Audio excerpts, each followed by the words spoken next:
ចាសួស្តីបងប្អូនទាំងអស់គ្នាថ្ងៃនេះផងដែរមេឃភ្លៀងមានអារម្មណ៍ថាត្រជាក់ក៏នឹកឃើញឃ្លានជាមួយនឹងត្រីឆៅគឺត្រីសាម៉ុនហើយនឹងបានត្រីធូណាខ្លះផងដែរបងប្អូនមកអញ្ជើញឆ្ងាញ់ជាមួយនឹងខ្ញុំទាំងអស់គ្នាខ្ញុំចូលចិត្តញ៉ាំត្រីឆៅឬក៏ត្រីសាម៉ុនអីហ្នឹងគឺចូលចិត្តទិញខ្ទឹមស្រស់ទិញខ្ទឹមក្រហមស្រស់ហ្នឹងយកមកបំពងខ្លួនឯងបានហូបគ្រប់ព្រោះអីចូលចិត្តខ្លាំងអញ្ចឹងខ្ទឹមហ្នឹងអញ្ចឹងយើងបំពងខ្លួនឯងវាថ្មីវាផ្អែមហើយស្រួយ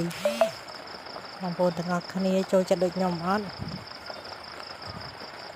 ឆ្ងាញ់មួយយ៉ាងដែរពេលមេត្រជាក់អញ្ចឹងប៉ុន្តែអត់ចេះហូបអាភីគេអញ្ចឹង